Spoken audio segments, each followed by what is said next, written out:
A small bulb is placed at the bottom of a tank containing water to a depth of 80 centimeter. What is the area of the surface of water through which light from the bulb can emerge out? Refractive index यह है water का। सबसे पहली बात तो question का मतलब क्या है ये समझ लेते हैं। क्वेश्चन है कि एक टैंक है बच्चों जिसकी डेप्थ दे रखी है 80 सेंटीमीटर। ये डेप्थ है इस टैंक की। ठीक है, इस टैंक के बिल्कुल बॉटम में तुमने एक बल्ब लगा दिया है, तुमने यहाँ पे कहीं पे बल्ब लगाया है। ठीक है, इस बल्ब से लाइट रे हर डायरेक्शन में निकल रही होगी। What is the area of the surface of water through which light from the bulb can emerge out? मतलब सरफेस की, वाटर की जो सरफेस है ऊपर वाली, कितने एरिया से बल्ब से लाइट निकल सकेगी अगर वाटर की रिफ्रैक्टिव इंडेक्स दे रखी है 4/3। देखो एयर की रिफ्रैक्टिव इंडेक्स हम हमेशा 1 मानते हैं। ठीक है, क्वेश्चन में दे नहीं थे, इसको 1 ही कंसिडर करेंगे। और जो रिफ्रैक्टिव इंडेक्स होती है ना इन जनरल वो एयर के ही रेस्पेक्ट में होती है, एयर का रिलेटिव होती है। तो 4/3 वाटर की रिफ्रैक्टिव इंडेक्स के बिना। अब इस बल्ब से सोचो बच्चों, लाइट रे पहले समझ लेते हैं होता क्या है कि इस बल्ब से अगर लाइट रे सीधी निकलेगी, इस बल्ब से अगर लाइट रे सीधी निकलेगी बेटा तो ये सीधी निकल जाएगी, कोई दिक्कत नहीं होगी। अब अगर सर्टेन एंगल लेते हुए निकलेगी ना तो क्या होगा, रिफ्रैक्ट करेगी, बेंड होगी, बिल्कुल बेंड होगी। ठीक है, अवे फ्रॉम द नॉर्मल होगी बिकॉज डेंसर से रेयर में जा रहा है। एक सर्टेन एंगल होगा ना जहां पे ये क्या होगी बच्चों, सर्टेन एंगल होगा जहां पे ये अपने सरफेस को ग्रेस करते हुए निकलेगी। और इसके बाद क्या होगा, क्या इसके बाद ये इंटरनली रिफ्लेक्ट हो जाएगी? अगर इंटरनली रिफ्लेक्ट होगी इसका मतलब तो ये हो गया ना, ये बाहर नहीं निकल पा रही, समझ रहे हो? तो हमें बेसिकली निकालना है सरफेस की वो एरिया जहां से लाइट रे निकल सके, समझ रहे हो? अगर मैंने बनाया एक डायरेक्शन में, मतलब एक सिंगल रे बनाई है, क्या ये रे हर तरफ होगा बच्चों? क्या एक कोन का फॉर्मेशन होगा जिस कोन से तुम्हारी लाइट रे निकल रही होगी बच्चों? क्या ये इमेजिन कर पा रहे हो तुम? क्या ये इमेजिन कर पा रहे हो आप कि एक कोन से लाइट रे निकल रही होगी बच्चों? क्या यही सेम सिचुएशन इस साइड भी रही होगी? भाई यहाँ भी क्रिटिकल एंगल पे लाइट रे ग्रेज करते हुए सरफेस को निकल जाएगी। क्या यही ऐसा ही कुछ इस तरफ भी हो रहा होगा? तो बेसिकली सरफेस पे ना हमको कुछ इस तरीके से एक सर्कुलर फॉर्म में दिखेगा लाइट, जिससे लाइट रे बाहर निकल रही होगी, है ना बच्चों? तो इस तरफ से भी, मतलब आगे की तरफ से भी तुम देख सकोगे कि लाइट ग्रेज करते हुए निकल रही है। और इसके अगर एंगल बढ़ा दोगे ना तो लाइट रे ऑब्वियसली इंटरनली रिफ्लेक्ट कर जाएगी। तो बेसिकली बस इतनी सी पार्ट होगी बेटा जिससे लाइट रे बाहर निकल रही होगी इसके अंदर। तो हमें बस ये एरिया बतानी है, क्वेश्चन यही है ना? और इधर ये सब क्या है, वाटर सरफेस है। ये क्या है बच्चों, वाटर सरफेस है। ये जो अंदर बल्ब फिट है, मुझे सिर्फ इतने से एरिया से क्या दिख रही है, रोशनी दिख रही है। ये बल्ब यहाँ पे लगी हुई है। क्लियर है बच्चों? तो मुझे ये बताना। अब इसे देखो, अगर क्वेश्चन समझ गए हो तो बहुत आसान है। बेसिकली मुझे ना इस सर्कल की जो है रेडियस बतानी है बच्चों। अगर मुझे रेडियस पता लग गया तो भाई एरिया बता दूंगी मैं।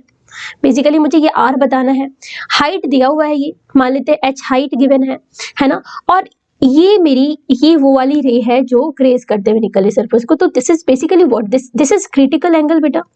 ये एंगल क्या है, क्रिटिकल एंगल है। क्लियर है? अगर ये क्रिटिकल एंगल है तो क्या बच्चों मेरी ये भी क्रिटिकल एंगल होगी? अरे ऑल्टरनेट एंगल है ना, दो पैरेलल लाइन, समझ रहे हो? तो ये ऑल्टरनेट एंगल हो गई। तो अगर ये क्रिटिकल एंगल है तो ये भी क्रिटिकल एंगल है। तो अब मुझे क्रिटिकल एंगल का तो पता है भाई, क्योंकि मुझे पता है कि कौन सी तुम्हारी मीडियम है।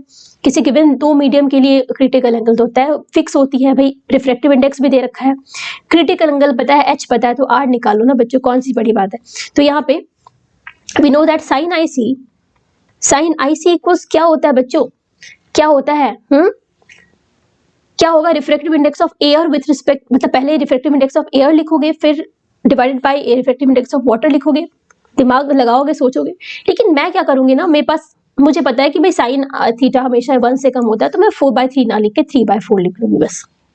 फॉर्मूले से देख लो यही आएगा। तो यहाँ से मेरी साइन आई सी इतनी आ रही है। अब बात करते हैं इस ट्रायंगल की बच्चों, इस ट्रायंगल की बात करते हैं। इस ट्रायंगल में अगर मुझे आर निकालना है तो मुझे ये tan IC निकालना होगा। तो tan IC will be equal to what, height by base. तो हाइट यहाँ पे आर है, तो इस ट्रायंगल के लिए जो तुम्हारी परपेंडिकुलर दैट इज आर, और बेस तुम्हारी एच है। H is given to you, IC यहाँ से निकालेंगे, आर आप निकाल सकते हो। तो आर इक्वल सिंपली क्या हो जाएगा 10H इंटू 10IC।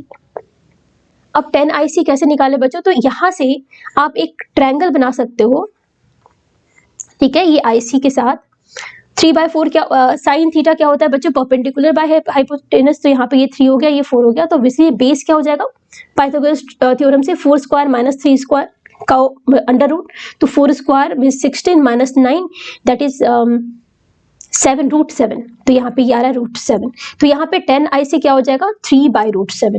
क्लियर है बच्चों। H इंटू H की जगह पे मैं 80 सेंटीमीटर लिख दूं, 80 सेंटीमीटर की जगह पे मैं 0.8 मीटर लिख दूं, 0.8 मीटर इंटू वॉट 3/√7, तो ये R की वैल्यू आई है। मुझे तो एरिया निकालना है बच्चों, area equals what πr², area equals क्या हो जाएगा पाई means what 3.14 into r² means इसका स्क्वायर लेना है हमें, तो 0.64 इंटू 9/√7 होगा ना बच्चों, ये 7, ठीक है, तो इसे सॉल्व कर लो बच्चों, जो भी आंसर आएगा। ओके, नेक्स्ट क्वेश्चन है transmission of light in optical fiber is due to, बताओ भाई क्यों कैसे ट्रांसमिट करता है light, scattering, diffraction no, refraction no, multiple total internal reflection. Next question देखें, the wavelength of light in air is 600 angstrom and in medium its value is 4000 angstrom, then it means that the refractive index of the medium with respect to air is what? बताओ बताओ, Snell's law मैंने भी बताया ना कि क्या बताया था बच्चों कि sin θ1 by sin θ2 equals n2/n1, ऐसे भी याद कर सकते हो। इक्वल्स क्या होगा बताओ, वेलोसिटी का reciprocal means v1/v2 equals what λ1 by λ2, ये बताया मैंने तुम्हें। तो बेसिकली ऐसे समझो कि n2/n1 इक्वल्स λ1 by λ2। क्लियर है। The wavelength of light in air is this, ठीक है, ओके। तो रिफ्रैक्टिव इंडेक्स ऑफ मान लेते हैं एयर n1 है, अच्छा जिस मीडियम की तुमको रिफ्रैक्टिव इंडेक्स निकालनी है वो n2 है, तो यहाँ पे n2 इक्वल्स क्या हो जाएगा बच्चों, λ1 is the wavelength of light in air, λ1 is the wavelength of light in air 6000 और λ2 हो गया 4000, तो n2 क्या आ गया तुम्हारा 6/4 दैट इज व्हाट, क्या आ गया बच्चों 1.5, ठीक है ना। ओके, नेक्स्ट क्वेश्चन है refractive index of water is 5/3, refractive index of water is 5/3, A light source is placed in water at depth of 4 metre, ठीक है, डेप्थ ऑफ 4 मीटर। अभी जो क्वेश्चन किया पहला क्वेश्चन वैसा ही कुछ लग रहा है। Then what must be the minimum radius of disc, R की वैल्यू बतानी है, placed at water surface so that the light of the source can be stopped. देखो वही सेम क्वेश्चन है, मुझे वो डिस्क की रेडियस चाहिए, अगर वाटर पे रख दूं तो फिर लाइट रे एमर्ज ना कर सके, तो सिंपल सा है बच्चों, यहाँ पे भी कुछ ऐसे ही करेंगे। देख लेते हैं फिर से, मैं एक बार देख लेती हूँ कि this will be the cone basically, है ना, ये डिस्क होगी तुम्हारी, ये रेडियस हमें निकालनी है, ये हाइट दे रखा है बच्चों, डेप्थ दे रखा है, चलो बहुत अच्छे, and this is what, this is angle of critical angle, this is critical angle. तो क्रिटिकल एंगल क्या हो जाएगा बच्चों, यहाँ से IC will be simply what means sin IC will be equal to what 3/5। तो यहाँ से अगर मैं ट्रायंगल फॉर्म करूँ तो अगर this will be sine IC, तो 3/5 का मतलब हो गया 3 परपेंडिकुलर हो गया, 5 हाइपोटेनस हो गया, तो यहाँ पाइथागोरस ट्रिपलेट से ऑब्वियसली 4 मेरा बेस बन जाएगा। तो अगर ऐसा कुछ हो गया तो 10IC की वैल्यू आप यहाँ से लिख सकते हो इस ट्रायंगल से, that will be equal to 3/4, and इस ट्रायंगल से 10IC क्या हो जाएगा बच्चों R/H, R/H, H क्या गिवन है क्वेश्चन में 4 मीटर का, है ना, तो यहाँ पे R इक्वल्स क्या हो गया सिंपली 3 मीटर। तो बहुत टाइम नहीं लगा इस क्वेश्चन को करने के लिए, ठीक है, तो ये क्वेश्चन भी 1 मार्क्स में हो सकता है बच्चों। नेक्स्ट क्वेश्चन देखते हैं, which of the following is not due to total internal reflection, देख लेते हैं। वर्किंग ऑफ ऑप्टिकल फाइबर, बिल्कुल सही है भाई, ये तो TIR से ही होता है। Difference between apparent and real depth of a pond, आगे देखते हैं। Mirage on hot summer days, ये भी TIR की वजह से होता है। ब्रिलियंस ऑफ डायमंड भी TIR की वजह से होता है, बट अपरेंट और रियल डेप्थ होता है रिफ्रैक्शन की वजह से, है ना, तो ऑब्वियसली आंसर क्या होगा तुम्हारा B। नेक्स्ट क्वेश्चन देखते हैं, a ray of light falls on a transparent sphere with the centre C as shown in figure. The ray emerges from the sphere parallel to line AB. The ray emerges from the sphere parallel to line, जो रे तुम्हारी emerge कर रही है वो parallel emerge कर रही होगी, कुछ इस तरीके से इमर्ज कर रही होगी. Find the angle of refraction at A if refractive index of material of the sphere is √3. तो इसकी अंदर की रिफ्रैक्टिव इंडेक्स दे रखी है बच्चों √3. हमें क्या बताना है, find the angle of refraction at A. हमें इस पॉइंट पे कहीं पे एंगल ऑफ रिफ्रैक्शन बताना है. क्लियर है? अच्छा, ये नॉर्मल दे रखा है बच्चों यहाँ पे, तो ऑब्वियसली एयर से तुम्हारी किस मीडियम में जा रही है, ट्रांसपेरेंट स्फीयर में जा रहा है. ऑब्वियसली √3 इज मोर देन 1, तो ऑब्वियसली डेंसर मीडियम में जा रहा है.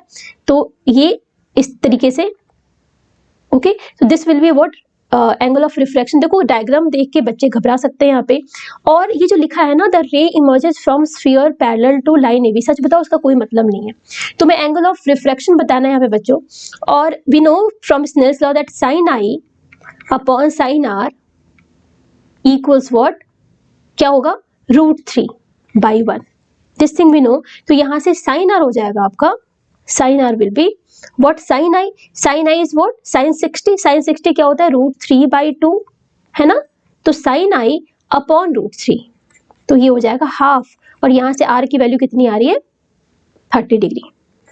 ठीक है, तो एंगल ऑफ रिफ्रैक्शन यहाँ पे क्या है बच्चों, 30 डिग्री आंसर है. बस स्नेल्स लॉ है बस, और कुछ नहीं. डायग्राम थोड़ा सा ऐसा दे दिया है कि लग रहा है क्या हो रहा है यहाँ पे, है ना. नेक्स्ट क्वेश्चन देखते हैं. For the same angle of incidence the angle of refraction in two media A and B are 25 degree and 35 degree respectively. In which one of the two media is the speed of light lesser. अब देखो इस question को बिना pen उठाए तुम बता सकते हो, क्योंकि एक बात हमें पता है कि जिस मीडियम की रिफ्रैक्टिव इंडेक्स कम होती है उस मीडियम की डेंसिटी कम होती है, मतलब डेंसर होगा तो उसकी रिफ्रैक्टिव इंडेक्स ज्यादा होगी. और जितनी ज्यादा रिफ्रैक्टिव इंडेक्स होगी उतनी ज्यादा डेंसर होगी, तो उतनी लाइट की स्पीड कम होगी उस मीडियम में. रिफ्रैक्टिव इंडेक्स ज्यादा होगी, लाइट की स्पीड कम होगी, और वहां पे बेंडिंग ज्यादा होती है लाइट की. बेंडिंग ज्यादा होने का मतलब देखो डेंसर मीडियम में जाएगा लाइट, तो वहां पे बेंडिंग होने का मतलब वो नॉर्मल के टुवर्ड्स बेंड करेगा. नॉर्मल के टुवर्ड्स बेंड करेगा जितनी ज्यादा, वहां पे एंगल ऑफ रिफ्रैक्शन उतनी कम होगी. इस बात को समझो.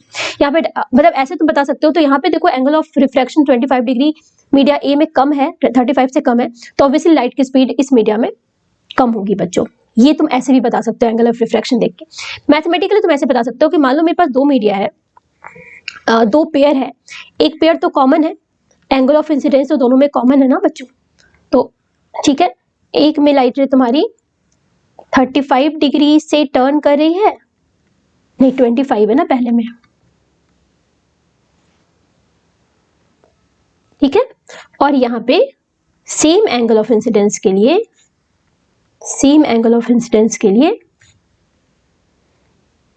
इस जगह पे तुम्हारी एंगल ऑफ रिफ्रैक्शन कुछ. क्लियर है? So here given that this RA is obviously less than RB. This is given to us 25 degree 35 degree. ये मीडियम तुम्हारी A है, ये मीडियम B है. क्लियर है? स्नेल्स लॉ से वी नो कि sine I upon sine RA, अगर इसकी रिफ्रैक्टिव इंडेक्स N है, इसकी तुम्हारी NA है, इसकी N है, इसकी NB है. क्लियर है? तो वी कैन राइट, क्या लिख सकते हैं बच्चों, NA/N.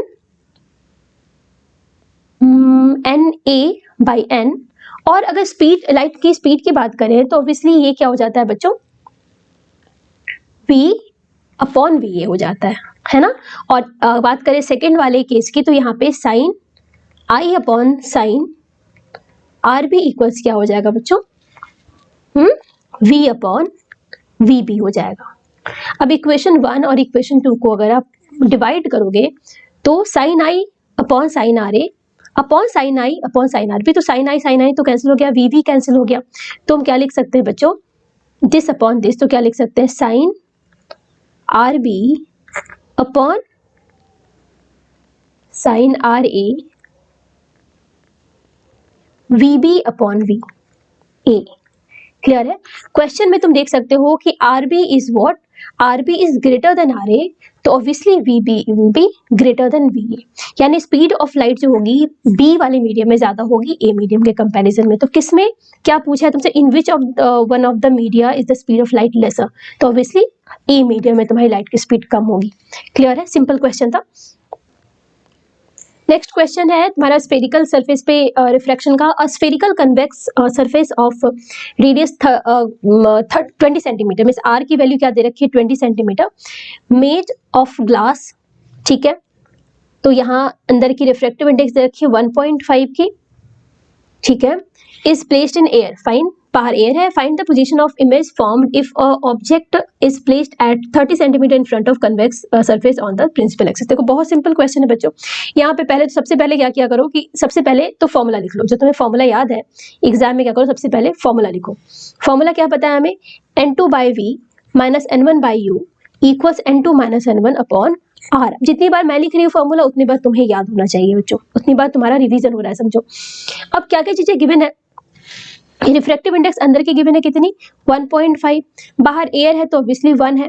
अब बात आती है कि कौन सा n1 है कौन सा n2 है, तो मैंने क्या बताया था कि जिस मीडियम से लाइट रे इन कर रही है, जिस मीडियम से लाइट रे आ रही है इनकमिंग, वो मीडियम n1 कहलाती है। तो यहाँ पे ऑब्जेक्ट अगर इधर रखा है लेफ्ट साइड में, तो ऑब्वियसली लाइट रे इधर से ही इन करेगी ना बच्चों, तो ये कहलाएगी मीडियम 1, ये कहलाएगी मीडियम 2। तो n2 n1 का पता लग गया हमें। दूसरी बात कि यहाँ पे u क्या है, पॉजिटिव नेगेटिव, तो भाई ये डायरेक्शन जो होगी that should be taken as positive. तो यहाँ पे जब ऑब्जेक्ट की डिस्टेंस मेजर करोगे तो उसके ऑपोजिट जाओगे, भाई एक्चुअल में ऑब्जेक्ट है, रियल ऑब्जेक्ट है, रियल ऑब्जेक्ट नेगेटिव होता है। और ऐसे भी यहाँ पे देख सकते हो साइन कन्वेंशन से भी यू की वैल्यू क्या है बच्चों, negative of what, minus negative of 30 centimetre, you की वैल्यू 30 सेंटीमीटर। आर की बात करें भाई रेडियस ऑफ कर्वेचर की, तो जो कर्वेचर है वो तुम्हारा राइट साइड में है, अगर तुम डिस्टेंस मेजर करोगे तो तुम पॉजिटिव डायरेक्शन में ही मूव करोगे, तो प्लस 20 सेंटीमीटर है। सब कुछ गिवन है। n2 की वैल्यू क्या देखी हमने 1.5, v निकालना है। n1 क्या है बच्चों 1 है, u क्या है -30, माइनस माइनस हो गया plus, equals n2 minus n1, n2 is 1.5 minus 1 is 0.5 divided by what r, r क्या है बच्चों 20, ठीक है। 1.5 बाय v इक्वल्स 1/40 माइनस 1/30, तो यहां से ये आ जाता है तुम्हारा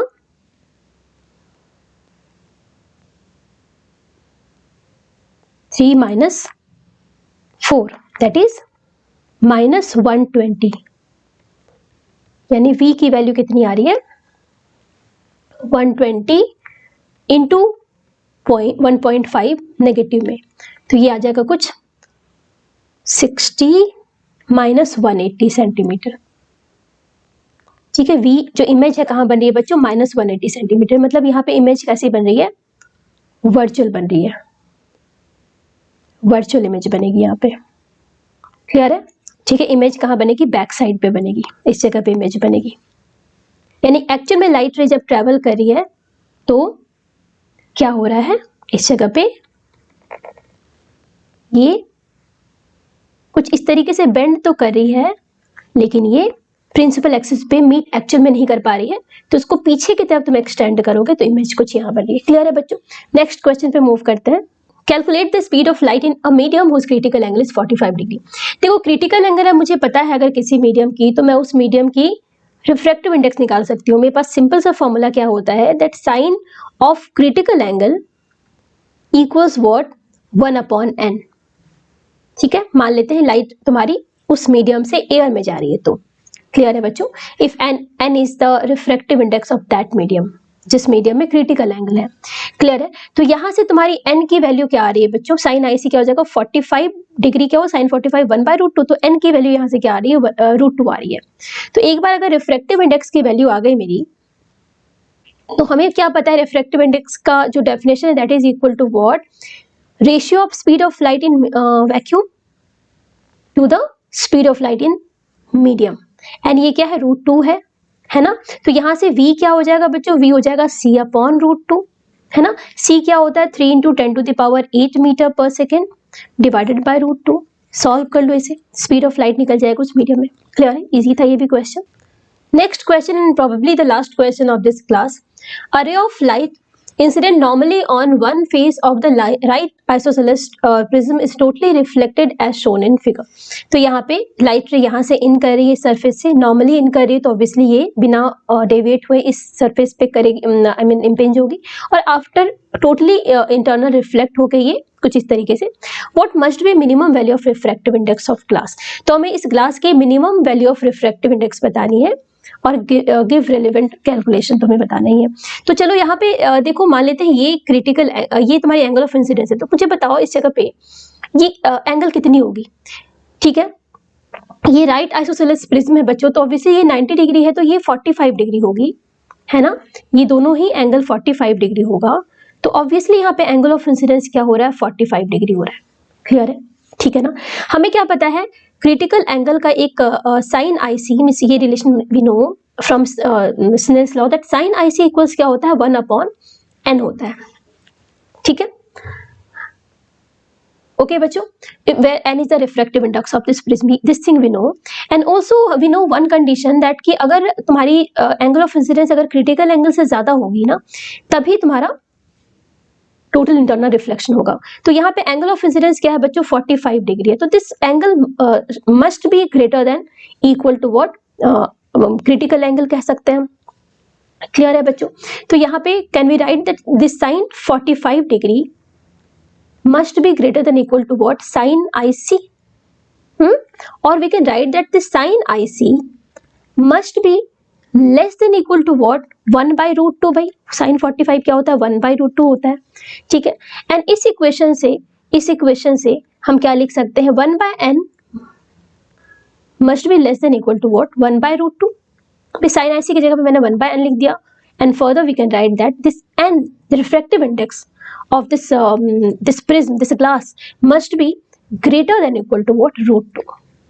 तो ये वो कंडीशन है, मतलब हमें क्या बताना है बच्चों, what must be the minimum value of refractive index of glass। तो ये क्या है, n की वैल्यू हमेशा √2 से ज्यादा होनी चाहिए, मतलब √2 इज द मिनिमम वैल्यू, इससे कम नहीं हो सकती। तो हमारा आंसर क्या हो जाएगा, √2, मिनिमम वैल्यू √2 होगी, और this is the relevant calculation. अच्छा, फर्स्ट क्वेश्चन है, अ convex lens of refractive index 1.5 is emerged in a liquid of. अच्छा बच्चों, ये क्वेश्चन मैंने करवाया है थोड़ी देर पहले अभी, तो एक बार तुम लोग खुद से इसे ट्राई कर लो।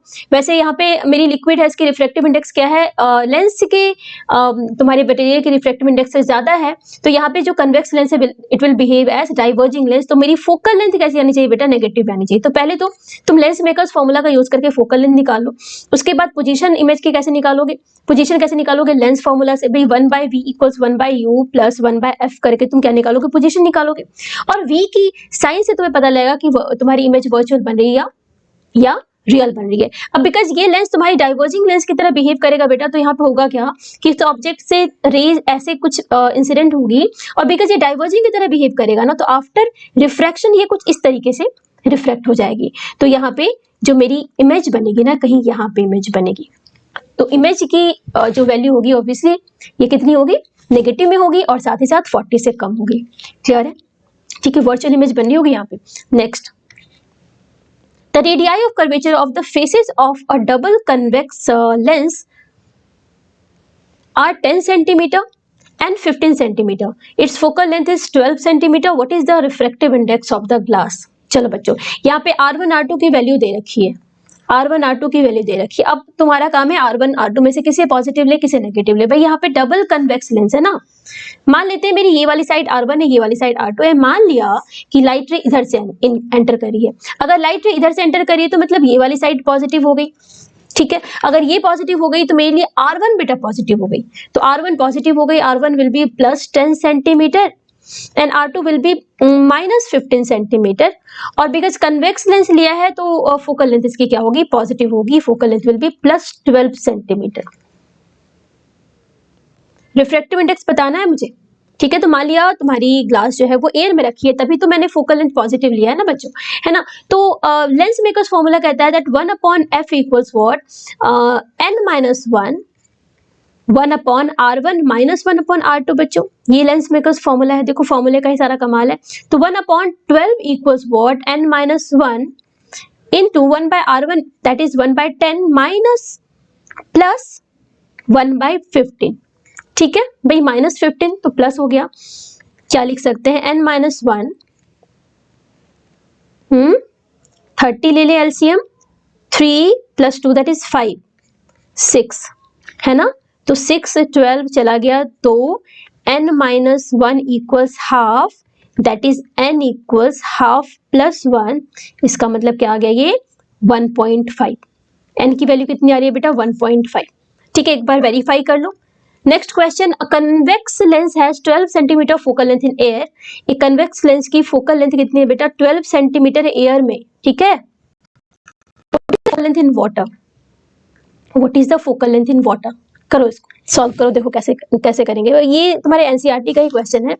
फोकल लेंथ एयर में अगर मैं लेंस मेकर्स फॉर्मूला लिखूं तो एयर में फोकल लेंथ गिवन है मेरी 1/fa इक्वल्स क्या होगा, n of glass -1 into 1/r1 -1/r2। ठीक है, अगर मैं इस लेंस को एक वाटर में डिप कर देती हूँ, वाटर की रिफ्रैक्टिव इंडेक्स गिवन है, तो अब जो फोकल लेंथ होगी वाटर में क्या होगी बच्चों, सराउंडिंग मीडियम वाटर हो गया ना, तो Ng/Nw लिखेंगे, -1 1/r1 -1/r2।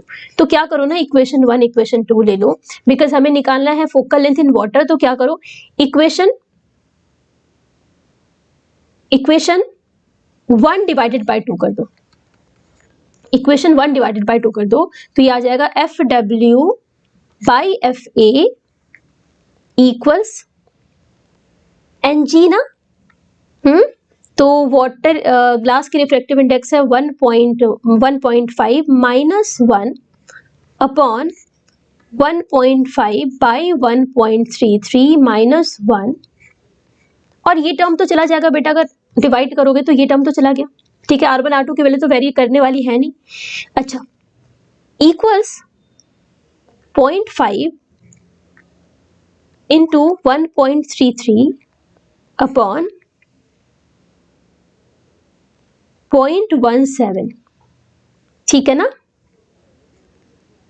ओके, तो FW that is focal length in water equals क्या हो जाएगा, 0.5 इंटू 133/17 इंटू क्या गिवन है बच्चों, 20 सेंटीमीटर गिवन है। 20 सेंटीमीटर मीन्स व्हाट, मतलब हो गया 5 और हो गया 10, तो ये हो जाता है 133/17। तो ये कुछ सेंटीमीटर में आएगा, देख लेना इसको सॉल्व करके क्या आंसर आ रहा है बच्चों। बात आई समझ में, इजी है, बस लेंस मेकर्स फॉर्मूला का कमाल है। A double convex lens is made of a glass of refractive index 1.55 with both faces of same radius of curvature. Basically R1 is R and R2 is what, -R ले लेते हैं। ठीक है, दोनों की रेडियस ऑफ कर्वेचर सेम है, because convex lens है तो एक +R एक -R तो होगा ही। Find the radius of curvature required, basically R की वैल्यू बतानी है। अगर फोकल लेंथ मेरी कितनी है, फोकल लेंथ है 20 सेंटीमीटर और रिफ्रैक्टिव इंडेक्स गिवन है 1.55। अगेन बच्चों यहाँ पे लेंस मेकर्स फॉर्मूला यूज करते हैं, 1/f इक्वल्स यानी 1/20 इक्वल्स क्या होगा, 1.55 -1 into 1/r minus of 1/-r, तो ये हो गया प्लस, तो क्या आ गया बच्चों, ये आ गया 1 पॉइंट यानी 0.55 इंटू 2/r। तो यहां से r इक्वल्स क्या आ जाएगा, 0.55 इंटू 2 इंटू 20, तो ये आ गया 0.55 इंटू 40, 5.5 इंटू 4, तो ये आ जाता है तुम्हारा 22 सेंटीमीटर। वेरीफाई कर लेना इसे भी। नेक्स्ट क्वेश्चन देखते हैं, a beam of light converges to a point P, a lens is placed in the path of the convergent beam 12 centimetre from P, at what point does the beam converge if the lens is अच्छा, मुझे जो lens मैंने रखा वो convex भी हो सकता है, कनकेव भी हो सकता है। ठीक है, तो मैं बारी बारी से क्वेश्चन को देखती हूँ। पहले तो गिवन है कि beam of light converges at point P। ठीक है, बीम ऑफ लाइट है जो पॉइंट P पे कन्वर्ज हो रही है, बहुत अच्छे, P पॉइंट पे कन्वर्ज हो रही है। और मैंने क्या किया, लेंस रखा है 12 सेंटीमीटर इस P के आगे। सबसे पहले ए की बात करें, पहले हमने कन्वेक्स लेंस रखा। ठीक है, कन्वेक्स लेंस रखा, बहुत अच्छे। कन्वेक्स लेंस की फोकल लेंथ दे रखी है 12 सेंटीमीटर, और ये कितने आगे रखा है, इसे 12 सेंटीमीटर आगे रखा है। तो पहले तो बताओ बच्चों कि क्या अगर ये लेंस रहेगा तो क्या एक्चुअल में लाइट से मीट करेगा, आगे बढ़ के नहीं करेगा ना मीट, करेगा क्या मीट? नहीं करेगा बिल्कुल, है ना। तो लेकिन ये जो पॉइंट है बेटा, ये तो वर्चुअल ऑब्जेक्ट का काम करेगी, क्योंकि इंसिडेंट रे जहां मीट करेगा, वर्चुअली मीट करे या एक्चुअली मीट करे, वो तो ऑब्जेक्ट ही बनाएगा, है ना। तो ये वर्चुअल ऑब्जेक्ट बनेगा। तो इस पहले केस के लिए बताइए मुझे, यू क्या है? U will be plus 12 centimetre, okay. And F is given as plus 20 centimetre. Convex lens है बेटा, कन्वेक्स लेंस कन्वर्जिंग लेंस की तरह बिहेव करेगा, है ना। तो यहाँ पे बताओ v क्या हो जाएगा? 1 upon v equals 1 upon u plus 1 upon f, that is v equals what? u into f upon u plus f। 20 into 12 by 20 plus 12 that is 32। तो ये आ जाएगा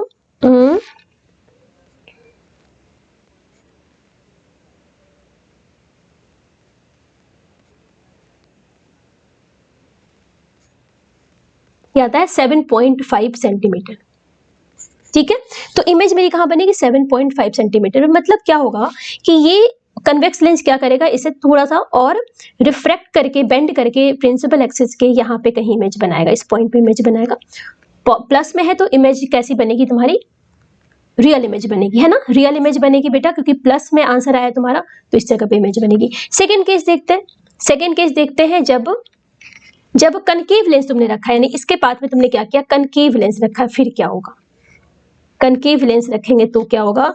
ऑब्जेक्ट तो अभी भी 12 सेंटीमीटर पे है, मतलब यहाँ पे अगेन यू क्या है? प्लस 12 सेंटीमीटर है ना। और फोकल लेंथ क्या गिवन है बेटा? 16। तो यहाँ पे फोकल लेंथ क्या लेंगे? Minus 16 centimetre, because concave lens है, concave lens will behave as diverging lens. तो यहाँ पे ठीक है। तो यहाँ पे जब आप इसे सॉल्व करोगे, दैट इज v के लिए आप इसे सॉल्व करोगे, तो v will be what? 12 into minus 16, ठीक है। And 12 plus minus 16 means 12 minus 16 will be minus 4, ठीक है, ओके। तो ये कितना आ जाता है? 48 सेंटीमीटर। 48 सेंटीमीटर मीन्स क्या होगा कि एक्चुअल में रे ऐसे आई, ठीक है, ऐसे आती है। अगर लेंस नहीं होता तो यहाँ मीट करती, तो ये वर्चुअल ऑब्जेक्ट है, कोई बात नहीं, पर ये थोड़ी सी इसको डाइवर्स कर देता है अपने पास से, थोड़ा सा डाइवर्स कर दिया, तो ये कहीं आगे जाके यहाँ पे मीट करेगी। तो इस जगह पे क्या बनेगी? इमेज बनेगी। आई होप कि समझ आ गया हो तुम्हें, ठीक है, विजुअलाइज कर पाए हो। नेक्स्ट क्वेश्चन की तरफ मूव करते हैं। An object of size 3 centimetre placed 14 centimetre in front of concave lens of focal length 21 centimetre. तो क्वेश्चन पढ़ते पढ़ते मैं पैरामीटर्स लिखते चलती हूँ। एक ऑब्जेक्ट की साइज है बच्चों, कितनी है? 3 सेंटीमीटर है, and it is placed in front of concave lens. तो ऑब्वियसली जो तुम्हारी ऑब्जेक्ट की डिस्टेंस होगी ना, वो नेगेटिव में होगी, बिकॉज रियल ऑब्जेक्ट है -14 सेंटीमीटर, ठीक है। कनकेव लेंस है तो फोकल लेंथ इसकी क्या होगी? नेगेटिव में होगी, -21 सेंटीमीटर। इतनी बात समझ आई। Describe the image produced by the lens. अब देखो बच्चों, यहाँ पे मैंने आपको थोड़ी देर पहले समझाया कि जब कभी भी कनकेव लेंस यूज होता है, तो कनकेव लेंस में इमेज कैसी बनती है? हमेशा वर्चुअल बनती है, डिमिनिश्ड बनती है और इरेक्ट बनती है। तो बिना पेन उठाए तुम समझ सकते हो कि लेंस इसकी जो इमेज बनेगी कैसी बनेगी? वर्चुअल बनेगी। यानी what happens if the object is moved further from the lens. अब बताना है कि अगर मैं ऑब्जेक्ट को लेंस से दूर लेके जाऊंगी तो इमेज का क्या होगा। तो बच्चों ये भी तुम बता सकते हो, क्या बताया मैंने कि ऑब्जेक्ट अगर पोल पे हो तो इमेज पोल पे बनती है, कनकेव लेंस के केस में। कनकेव लेंस, कन्वेक्स के लेंस के भी केस में यही होता है, पोल के लिए। लेकिन कनकेव लेंस में क्या होता है कि जब ऑब्जेक्ट पोल से तुम इंफिनिटी पर लेके जाते हो, तो इमेज कहां बनती है बेटा? इमेज बनती है पोल से फोकस के बीच में, पोल से फोकस के बीच में। क्लियर है? तो जब ऑब्जेक्ट को आप दूर लेके जाओगे ना, तो इमेज फोकस की तरफ शिफ्ट हो जाएगी। इमेज कहां शिफ्ट होगी? फोकस की तरफ, ठीक है। Describe the image produced by the lens. सबसे पहले हम क्या बात करते हैं? इमेज की डिस्टेंस की, v की बात करते हैं। तो यहां से आप v की वैल्यू निकाल सकते हो। v विल बी, v क्या हो जाएगा बेटा? v हो जाएगा, क्या होगा? Focus into you upon F plus you, ठीक है। लेंस फॉर्मूला यूज किया है मैंने यहाँ पे। f क्या है बेटा? f है -21 इंटू -14 अपॉन -21 प्लस -14, तो -35 -42 बाय 5 दैट इज -8.4 सेंटीमीटर। तो इमेज कहां बन रहा है बेटा? -8.4 सेंटीमीटर पे बन रहा है। देखो फोकस के अंदर है, फोकस के अंदर है, माइनस में है, मतलब ये कैसा इमेज बन रहा है? वर्चुअल इमेज बन रहा है। वैसे भी हमें पता है, लेकिन यहाँ पे मैथमेटिकली भी हमने प्रूव कर दिया कि इमेज मेरा कैसा बन रहा है, वर्चुअल बन रहा है। Describe the image. अब देखो जब ऑब्जेक्ट की साइज दे रखी है तो हमें इमेज की साइज भी बतानी होगी। हमें क्या पता है मैग्निफिकेशन इक्वल्स क्या होता है बेटा, HI/H0 इक्वल्स V/U होता है, वी नो दिस। तो यहाँ से बताओ हाइट ऑफ इमेज क्या हो जाएगी, V/U। V क्या है, V क्या है, V क्या है -8.4, U क्या है -14 इंटू H0 क्या है 3। तो इसे निकालो, इसे सॉल्व करोगे तो जो तुम्हारा आंसर आएगा बेटा पॉजिटिव में आएगा। जब कभी भी हाइट, इमेज की हाइट पॉजिटिव हो मतलब समझ जाओ कि तुम्हारी पॉजिटिव मैग्निफिकेशन आ रही है ना, मैग्निफिकेशन पॉजिटिव है ऑब्वियसली। तो यहाँ पे हाइट ऑब्जेक्ट की प्लस पॉजिटिव है, इमेज की हाइट भी पॉजिटिव आ रही है, मतलब यहाँ पे इरेक्ट इमेज बन रही है और हमें पता भी है। तो यहाँ पे इमेज कैसी बन रही है बेटा, इरेक्ट बन रही है। बस साइन को देख के मैं बता रही हूँ कि इमेज वर्चुअल है, इरेक्ट है। उसके बाद जब इसी वैल्यू को निकालोगे ना बच्चों, तो इमेज की हाइट जो है ना ये क्या आएगी, लेस देन 3 आएगी। करके देख लेना, ये आएगी लेस देन 3। ठीक है, अगर लेस देन 3 होगी तो ऑब्वियसली तुम्हारी इमेज क्या होगी, स्मॉलर होगी। तो ये तुम्हारा मेरा इमेज का नेचर हो गया, इमेज जो प्रोड्यूस हो रही है उसको मैंने डिस्क्राइब कर लिया इस तरीके से, है ना। और what happens if the object is move father from the lens, तो आप क्या बताओगे कि जब ऑब्जेक्ट को आप लेंस से दूर लेके जाते हो तो इमेज क्या होती है, शिफ्ट होती है फोकस की तरफ।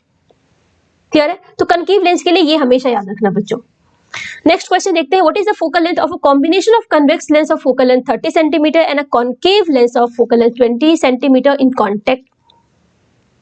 अच्छा, यहाँ पे क्या बताना, वही थिन लेंस इन कॉन्टेक्ट वाला फॉर्मूला यूज करना है। क्या गिवन है बच्चों, एक कन्वेक्स लेंस है 30 सेंटीमीटर की फोकल लेंथ और एक कनकेव लेंस है जिसकी फोकल लेंथ है।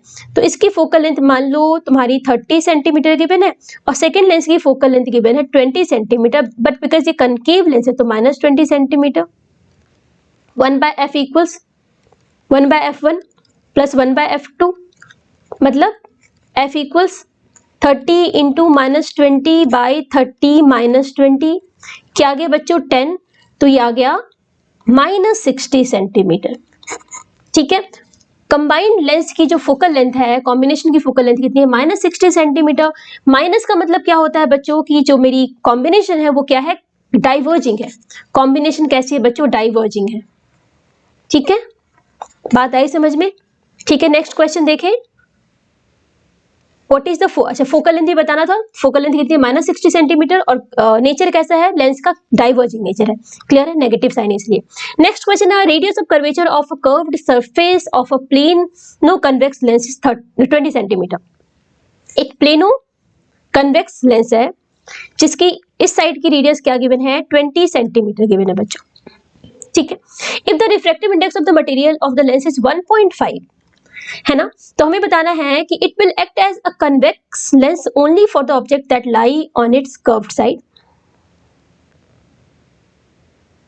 अच्छा, पहली बात तो बच्चों इस क्वेश्चन को करने से पहले, सॉल्व करने से पहले मैं आपको बता दूं कि लेंस की नेचर, लेंस का नेचर क्या है, कन्वेक्स है, कनकेव है, कन्वर्जिंग, डाइवर्जिंग, वो इस पे डिपेंड नहीं करता कि ऑब्जेक्ट किस साइड रखी है। ठीक है, ये इस पे डिपेंड करता ही नहीं। तो पहली बात तो ये दो ऑप्शन तो वैसे ही कट कर दो। ठीक है, कन्वेक्स होगा या कनकेव होगा ये तो बात की बात है, तो ये समझ लो कि इस पर डिपेंड नहीं करेगा कि ऑब्जेक्ट किस साइड रखी है। थर्ड और फोर्थ ऑप्शन है कि कन्वेक्स लेंस की तरह बिहेव करेगा अगर ये irrespective of the side on which the object lies, या इरिस्पेक्टिव। तो यहाँ पे ये दोनों ऑप्शन में से कोई एक सही लग रहा है, बट देखते हैं क्या क्या है ऑप्शन एज अ। अच्छा बच्चों एक और बात, बिकॉज ये प्लेनो कन्वेक्स लेंस है ना, तो प्लेनो कन्वेक्स लेंस तो कन्वेक्स लेंस ही है, ये कन्वेक्स लेंस की तरह ही बिहेव करेगा हमेशा, है ना। ठीक है बच्चों, तो यहाँ पे 1.5 की रिफ्रैक्टिव इंडेक्स दे रखी है मटेरियल की, पर इसको सॉल्व करने की जरूरत नहीं है। इसका आंसर क्या होना चाहिए, option C is the correct option बस। बट न्यूमेरिकली भी तुम्हें अगर वेरीफाई करना है, क्रॉस चेक करना है तो कर लो बच्चों। यहाँ पे करना क्या है, हमें कन्वेक्स लेंस से कनकेव लेंस से बताने के लिए हमें पहले इसको फोकल लेंथ निकालनी है, इस लेंस की फोकल लेंथ निकालनी है। एंड हमें पता है कि फोकल लेंथ का फॉर्मूला कहाँ से निकलता है, लेंस मेकर्स फॉर्मूला से। 1/f इक्वल्स क्या हो जाएगा, 1.5 - 1 इंटू 1/r1 - 1/r2। तो बेटा यहाँ पे r1 क्या है, r1 ले लेते हो इस सरफेस की रेडियस ऑफ कर्वेचर, बिकॉज ये प्लेन है तो इसकी रेडियस ऑफ कर्वेचर क्या हो जाएगी, इन्फिनिटी, और इसकी रेडियस ऑफ कर्वेचर क्या हो जाएगी, r2 विच इज 20 सेंटीमीटर। तो ये नेगेटिव में आएगा ना बच्चों, अगर इधर से रे आ रही है तो ये इसकी रेडियस ऑफ कर्वेचर नेगेटिव आएगी। तो 1/∞ माइनस 1/-20, तो ये आ गया प्लस। तो आंसर क्या आ रहा है, 0.5/20 क्या आ रहा है, एफ की वैल्यू आ रही है +40 सेंटीमीटर बच्चों, ठीक है। तो फोकल, अगर तुमसे क्वेश्चन में ये पूछा होता कि find the focal length of this lens, तो वहां पे आप इसको सॉल्व करने की जरूरत थी, लेकिन बिकॉज यार तुम्हारा थ्योरेटिकल क्वेश्चन है तो यहाँ पे तुम सिंपली बता सकते थे कि भाई कन्वेक्स लेंस की तरह बिहेव करेगा, और यहाँ पे भी तुम्हें समझ आ रहा है कि पॉजिटिव साइन है मतलब कन्वेक्स लेंस की तरह बिहेव करेगा। नेक्स्ट क्वेश्चन पे मूव करते हैं, नेक्स्ट क्वेश्चन देखते हैं। तो focal length of an equiconvex lens, equiconvex lens का मतलब हो गया बेटा कि दोनों जो कन्वेक्स साइड है ना, दोनों की रेडियस ऑफ कर्वेचर क्या है, सेम है, ठीक है। दो इसकी radius of curvature r1 equals r है, r2 इक्वल्स r है, और साथ ही साथ बेटा इसकी फोकल लेंथ जो है ना ये भी r है, ठीक है। r1 मान लेते हैं +r और r2 मान लेते हैं -r, ठीक है। What is the value of the refractive index of the material of the lens? भाई लेंस मेकर्स फॉर्मूला तो हमेशा यूज कर सकते हो, 1/r 1/f की जगह पे n-1 n की वैल्यू निकालनी है, 1/r1 1/r -1/r2 1/-r, तो ये हो गया प्लस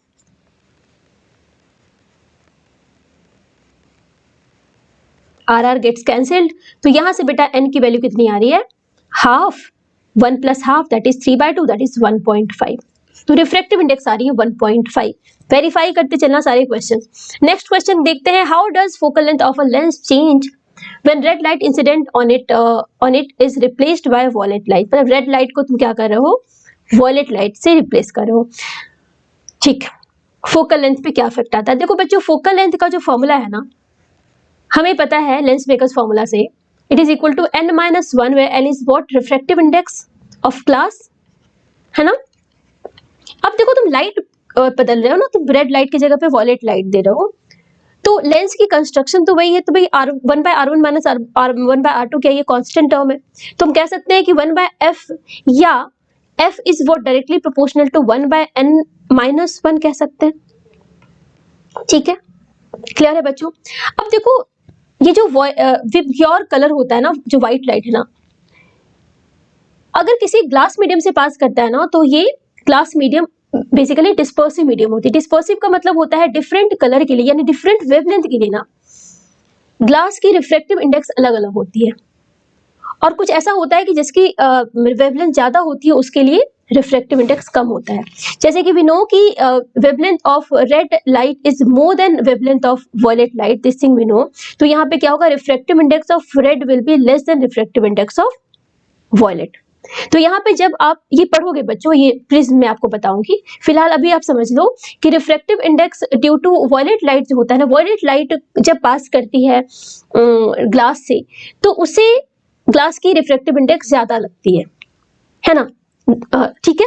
तो यहाँ पे क्या होगा बच्चों, यहाँ पे देख सकते हैं कि अगर रिफ्रैक्टिव इंडेक्स बढ़ेगी वॉयलेट लाइट की वजह से, तो फोकल लेंथ क्या हो जाएगी, डिक्रीज हो जाएगी। तो हम कह सकते हैं कि focal length will F will what decreases, ठीक है। नेक्स्ट क्वेश्चन देखिए बच्चों, a converging lens of refractive index 1.5 is kept in liquid medium having same refractive index, what is the focal length of the lens in the medium। अब बच्चों ये मैंने direct theory में पढ़ाया है कि अगर सेम रिफ्रैक्टिव इंडेक्स के लिक्विड में तुम किसी लेंस को इमर्ज करोगे तो फोकल लेंथ कितनी हो जाती है, इन्फिनिटी, है ना, फोकल लेंथ कितनी हो जाती है, इन्फिनिटी, ठीक है। भाई लेंस मेकर्स फॉर्मूला में इसको सब्स्टिट्यूट करके देख लो, 1/f equals what, n g/nl। अब दोनों की वैल्यू सेम है ना बच्चों, दोनों की वैल्यू तो सेम है ना, तो ये क्या हो जाएगा, ये जीरो नहीं हो जाएगा, 1/1 - 1 दैट इज 0, तो 1/f equals 0 means f equals what, infinity, ठीक है। नेक्स्ट क्वेश्चन देखते हैं, a converging and a diverging lens of equal focal length are placed coaxially in contact, ठीक है। Find the power and focal length of the combination. अब देखो एक converging lens है और एक डाइवर्जिंग लेंस है, ठीक है। कन्वर्जिंग लेंस के लिए फोकल लेंथ हम f मान लेते हैं, डाइवर्जिंग लेंस है तो फोकल लेंथ -f मान लेते हैं, है ना। कॉम्बिनेशन की हमको फोकल लेंथ निकालनी है, f इक्विवेलेंट निकालना है, तो वी नो कि 1/f1 + 1/f2 होता है, तो it is equal to 1/f - 1/f, तो ये हो गया 0 बच्चों। तो वी नो कि जो पावर ऑफ कॉम्बिनेशन होता है, इक्विवेलेंट पावर क्या होता है, फोकल लेंथ का रेसिप्रोकल होता है, तो पावर कितनी आ रही है कॉम्बिनेशन की, 0 आ रही है, और फोकल लेंथ कितनी आ रही है, दैट इज इन्फिनिटी। बात आई समझ में। नेक्स्ट क्वेश्चन देखें, the radii of curvature of a faces of a double convex lens are 10 centimetre and 15 centimetre. बच्चों अब देखो यहाँ पे R1 की वैल्यू है 10 सेंटीमीटर, R2 की वैल्यू ले लो -15 सेंटीमीटर। भाई साइन के साथ लेते हैं, ठीक है। अरे बेटा ये कन्वेक्स लेंस है, अगर मैं इसको R1 लूँ, इसको R2 लूँ और मान लो कि लाइट मेरी इधर से इंसिडेंट हो रही है, तो उस केस में ये R2 मेरी क्या हो जाएगी, नेगेटिव हो जाएगी, R1 हो जाएगी पॉजिटिव। क्लियर है। If the focal length of the lens is 12 centimetre, focal length given है +12 centimetre, find the refractive index of the material of the lens. अब देखो इस क्वेश्चन में कुछ नहीं है यार, मैं नहीं करूंगी इसे, मैं बिल्कुल सॉल्व नहीं करने वाली, तुम करोगे, तुम्हारा होमवर्क है ये। लेंस मेकर्स फॉर्मूला में क्या करोगे, सारी वैल्यूज पुट करोगे, एन की वैल्यू बताओगे कितनी है, ठीक है। नेक्स्ट क्वेश्चन देखते हैं। अब ये क्वेश्चन बड़ा इंपॉर्टेंट है बच्चों, ऐसे क्वेश्चन की प्रैक्टिस करनी है तुम्हें। जब लेंस रखा होता है विद सर्टेन सेपरेशन, तो हमें फाइनल इमेज बतानी होती है, या जैसा क्वेश्चन होता है अकॉर्डिंगली हमें सॉल्व करना होता है। तो यहाँ पे बस हमें इस बात का ध्यान रखना है बच्चों कि जब कभी भी एक से ज्यादा लेंस है, तो पहले लेंस की जो इमेज होगी सेकंड लेंस के लिए वो ऑब्जेक्ट का काम करेगी। तो यहाँ पे हम देख लेते हैं बच्चों, मान लेते हैं ये वाली लेंस 1 है, ये लेंस 2 है और ये लेंस थर्ड लेंस है। एक एक करके हम लेंस के लिए सॉल्व करते हैं। मान लेते हैं L1 की पहले बात करते हैं बच्चों। L1 के लिए जो ऑब्जेक्ट है कितनी है, -30 सेंटीमीटर। L1 के ऑप्टिकल सेंटर से ये -30 सेंटीमीटर लेफ्ट साइड में है, -30 सेंटीमीटर। F1 गिवन है +10 सेंटीमीटर। तो यहां से भी V1 निकालो ना, V1 इज द इमेज की distance from the first lens की optical centre. V1 will be what, -30 into 10 upon -30 + 10 that is -20। कितना आ रहा है बच्चों, ये 15 सेंटीमीटर प्लस आ रहा है, 15 सेंटीमीटर प्लस। मतलब पहले लेंस के लिए जो इमेज बनेगी ना बच्चों, यहां बनेगी, ये पहले लेंस की इमेज, और पहले लेंस की image will act as object for second lens, ठीक है। चलो सेकेंड लेंस की बात करते हैं। सेकेंड लेंस के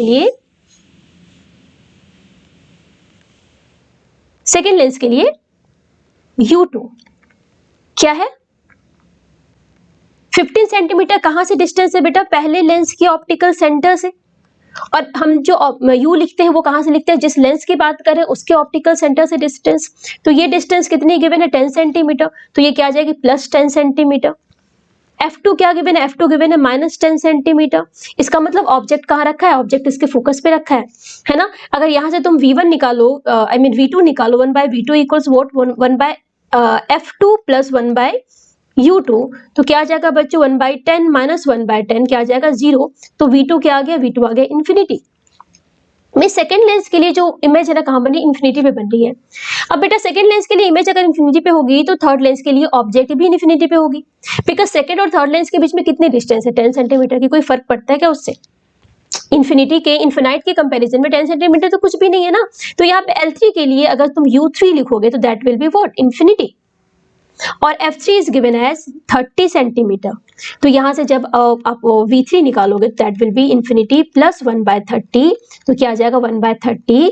तो V3 क्या आ रहा है, V3 क्या आ रहा है बेटा, वो 30 सेंटीमीटर आ रहा है। सिंपल लेंस फॉर्मूला का यूज किया मैंने। V3 क्या आ रहा है, +30 सेंटीमीटर, यानी जो फाइनल इमेज बन रही है वो L3 के ऑप्टिकल सेंटर से 30 सेंटीमीटर के डिस्टेंस पे तुम्हारी फाइनल इमेज बन रही है। क्लियर है बच्चों। और ओरिजिनल ऑब्जेक्ट से अगर मैं इमेज की डिस्टेंस पूछूं तो that will be what,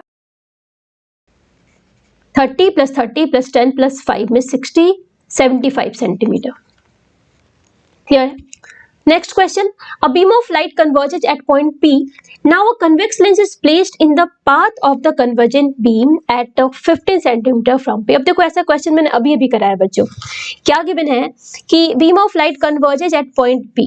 P पे ये कन्वर्ज करता है ना। अब हमने क्या किया, बीच में मैंने कहीं कन्वेक्स लेंस रख दिया, और कन्वेक्स लेंस कितने दूरी पे रखा है, 15 सेंटीमीटर पे रखा है।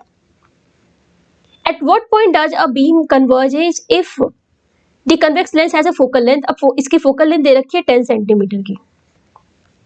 क्या क्या दे दिया, इस कन्वेक्स लेंस के लिए एक्चुअल में अब क्या हो रहा होगा, यहां से लाइट रे ऐसे आ रही होगी, है ना, बिकॉज ये कन्वेक्स लेंस है तो ये इसको फर्दर रिफ्रैक्ट करेगा कुछ इस तरीके से, और तुम्हारी इमेज कहीं यहाँ बनेगी। तो इसके लिए U की वैल्यू दे रखी है, F दे रखा है, बेटा V निकालो ना थिन लेंस फॉर्मूला का यूज करके। कर लोगे क्या इसे, तो इसको मैं एज अ होमवर्क समझू, इसे कर लोगे खुद से, ठीक है। फर्स्ट क्वेश्चन है a triangular prism of refractive angle 60 degree. अब देखो बच्चों रिफ्रैक्टिव एंगल प्रिज्म का वही होता है जो एंगल ऑफ प्रिज्म होता है, तो यहाँ पे बेसिकली ए गिवन है, तो रिफ्रैक्टिव एंगल बच्चों समझ जाना एंगल ऑफ प्रिज्म है 60 डिग्री गिवन है, is made of a transparent material of refractive index 2/√3। तो प्रिज्म की रिफ्रैक्टिव इंडेक्स दे रखी है 2/√3 की। A ray of light is incident normally on the face scale as shown in figure, ठीक है। Trace the path of the ray as it passes through the prism and calculate the angle of emergence and angle of deviation। बच्चों question आया हुआ है CBSE में, तो चलो देखते हैं। यहाँ पे सबसे पहले क्या गिवन है कि ये जो रे है ना बच्चों, ये इंसिडेंट नॉर्मली, ये नॉर्मली इंसिडेंट हो रही है, मतलब यहाँ पे एक बात तो साफ है ना कि एंगल ऑफ इंसिडेंस क्या है बच्चों, 0 डिग्री है। अगर एंगल ऑफ इंसिडेंस 0 डिग्री होगा तो angle of refraction at the first surface भी 0 डिग्री होगा, ठीक है। अब यहाँ पे रे ड्रॉ कर लेते हैं पहले, ये बन गई तुम्हारी, बिकॉज अनडेविएटेड रे पास करेगी पहले ही रिफ्रैक्टिंग सरफेस से, नॉर्मली अगर आ रही है तो, ठीक है बच्चों। अब बच्चों मुझे बताओ यहाँ पे अगर मैं एक नॉर्मल बना दूं इस जगह पे, तो ये नॉर्मल से कितना एंगल बना रहा होगा, ये तो प्योर ज्योमेट्री है, ये एंगल कितनी हो रही होगी, अगर ये 60 डिग्री है, ये 90 डिग्री है, ये 30 डिग्री हो जाएगा, अगर ये 30 होगा तो ये 60 हो जाएगा। तो यहाँ पे बच्चों R2 की वैल्यू कितनी हो गई, 60 डिग्री। अगर R2 की वैल्यू आपको पता लग गई, अगर R2 की वैल्यू बच्चों पता लग गई, तो एंगल ऑफ एमर्जेंस निकालो ना बच्चों, भाई E की वैल्यू निकालो ना यहाँ पे, इस जगह पे स्नेल्स लॉ लगा के। स्नेल्स लॉ से कैन बी राइट बच्चों, स्नेल्स लॉ से can be write that 2/√3 into sine 60 equals sine E।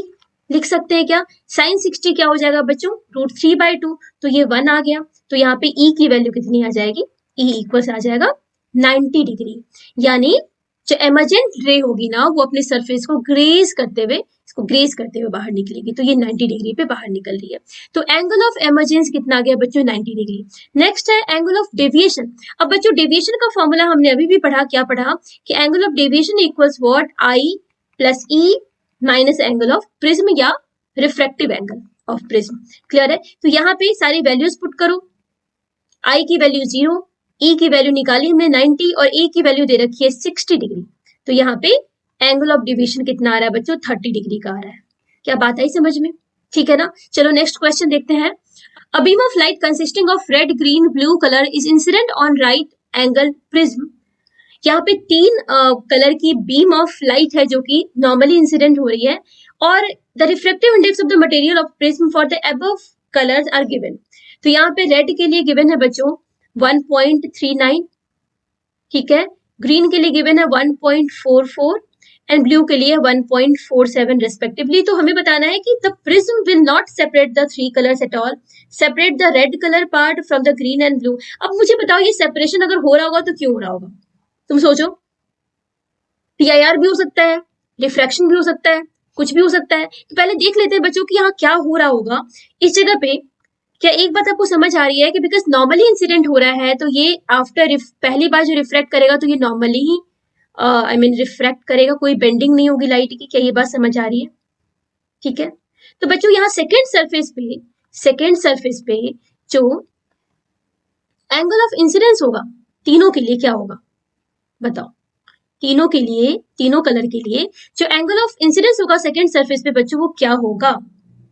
From geometry can we से कि ये 45 डिग्री ही होगा तीनों के लिए, तीनों के लिए एंगल ऑफ इंसिडेंस बेटा क्या होगा 45 डिग्री, ठीक है। तो पहले तो ये चेक करो ना कि इस प्रिज्म के लिए क्रिटिकल एंगल TIR का क्या कंडीशन है। तो देखते हैं फॉर TIR बच्चों we know that angle of incidence should be greater than critical angle, clear है।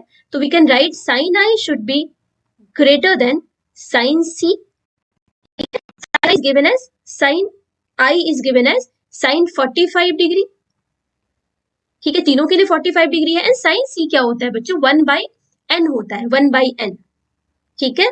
तो यहां से sin 45 क्या हो गया 1/√2 should be greater than 1/n। तो यहां से we can write this n should be is L should be greater than √2, that is L should be greater than 1.414. ठीक है, अगर रिफ्रैक्टिव इंडेक्स की वैल्यू 1.414 से ज्यादा होगी तभी TIR की फिनोमेना होगी। बात आई समझ में? तो यहाँ पे बच्चों इस केस में तुम देख सकते हो कि इन दोनों का TIR होगा, ब्लू और ग्रीन कलर का TIR होगा और रेड कलर रिफ्रैक्ट कर जाएगी। क्लियर है? ठीक कह रही हूँ ना बच्चों? ठीक है, तो मुझे बताओ TIR होगा तो क्या होगा? अगर TIR होगा तो क्या होगा बच्चों? TIR का मतलब ये हुआ ना कि इंटरनली अगर रिफ्लेक्ट करेगा तो ये सेम एंगल से रिफ्लेक्ट करेगा भाई 45 डिग्री से। तो क्या इस सरफेस पे ये नॉर्मली इंसिडेंट होगा बच्चों? अगर नॉर्मली इंसिडेंट होगा तुम सोचो ना कि बाहर भी नॉर्मली निकलेगा ना, बाहर भी ये नॉर्मली ही तो निकलेगा बच्चों। अगर नॉर्मली निकलेगा तो सेपरेशन कहाँ हुआ? ब्लू ग्रीन का सेपरेशन कहाँ हुआ? सिर्फ रेड कलर रिफ्रैक्ट करेगी उधर जाके, सिर्फ बच्चों रेड कलर इधर जाके क्या करेगी? रिफ्रैक्ट करेगी। ठीक है, तो यहाँ पे हमने रेड को सेपरेट किया है, सेपरेट ऑल दिस नहीं, separate the red part from the green and blue colour. क्या बात है समझ में बच्चों? बी ऑप्शन क्यों सही होगा? बी ऑप्शन क्यों सही होगा? क्या बात आई समझ में? नेक्स्ट क्वेश्चन देखते हैं। Out of blue and red light which is deviated more by a prism, give reason. बता दो बच्चों, ये तो बता दो यार, ब्लू रेड में कौन सी डेविएट होती है ज्यादा?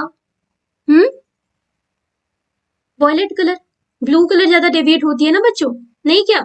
अरे रीजन देना है ना तो कॉचीज रिलेशन से बता देना कि we know that this refractive index equals क्या होता है? A plus B by lambda square plus so on. तो यहाँ से देख सकते हैं हम कि n is if lambda is more तो n इज लेस।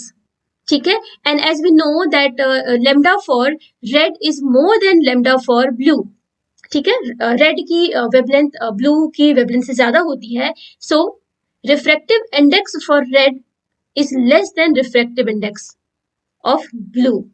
तो जिसकी रिफ्रैक्टिव इंडेक्स बच्चों कम होगी उसकी एंगल ऑफ डेविएशन कम होगी, एंगल ऑफ डेविएशन कम होगी ऑब्वियसली, तो यहाँ पे रेड की डेविएशन कम होगी, तो out of blue and red light which is deviated more, तो आपकी वॉयलेट ब्लू ज्यादा डेविएट होगी। क्या बात आई समझे बच्चों?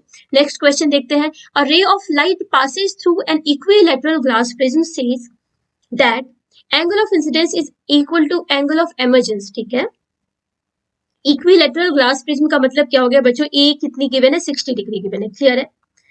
Angle of incidence angle of emergence के इक्वल है भाई, ये तो मिनिमम डेविएशन वाला केस हो गया।